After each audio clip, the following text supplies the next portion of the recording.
শুরুতেই জানিয়ে দিচ্ছি সংবাদ শিরোনাম। Breaking news. উপকূলের জেলাগুলোতে গুড়ি গুড়ি বৃষ্টি, বেড়েছে শীতের তীব্রতা ও ভোগান্তি।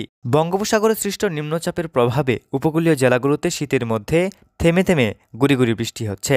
বিশেষ করে শুক্রবার রাত থেকে পটুয়াখালী, ভোলা, বরিশাল, খুলনা, সাতক্ষীরা, কয়রা, রামগতি, সন্দ্বীপ, হাতিয়া, মোংলা, যশোর, কুমিল্লা, চট্টগ্রাম, বাগেরহাট সহ উপকূলবর্তী এলাকায় বৃষ্টিপাতের সঙ্গে কনকনে ঠান্ডা ও ঘন কুয়াশায় জনজীবনে দুর্ভোগ নেমে এসেছে। গত 2 দিন ধরে খুলনা, বরিশাল ও চট্টগ্রামের আকাশ মেঘে ঢাকা। গতকাল রাতে আবহাওয়া অধিদপ্তর জানায়, নিম্নচাপ কেন্দ্রের 44 কিলোমিটারের মধ্যে বাতাসের একটানা সর্বোচ্চ গতিবেগ ঘন্টায় 40 কিলোমিটার, যা দমকা অথবা ঝোড়ো হাওয়ার আকারে ঘন্টায় 50 কিলোমিটার পর্যন্ত বৃদ্ধি পাচ্ছে। নিম্নচাপ কেন্দ্রের নিকটবর্তী এলাকায় সাগর উত্তাল রয়েছে। চট্টগ্রাম, কক্সবাজার, মোংলা ও পায়রা সমুদ্র বন্দরকে 1 নম্বর দূরবর্তী সতর্ক সংকেত দেখিয়ে যেতে বলা হয়েছে। উত্তর বঙ্গোপসাগর ও গভীর সাগরে অবস্থানরত মাছ ধরার নৌকা ও ট্রলারগুলোকে পরবর্তী নির্দেশ না দেওয়া পর্যন্ত উপকূলের কাছাকাছি থেকে সাবধানে চলাচল করতে বলা হয়েছে।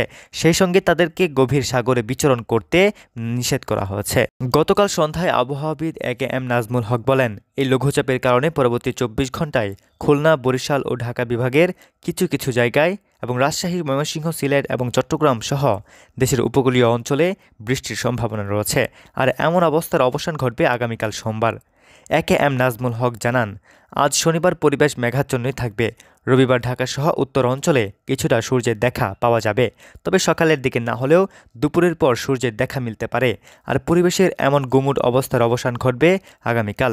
শিগগিরই ঢাকা ও আশেপাশের অঞ্চলগুলোতে শৈত্যপ্রবাহের কোনো সম্ভাবনাও নেই।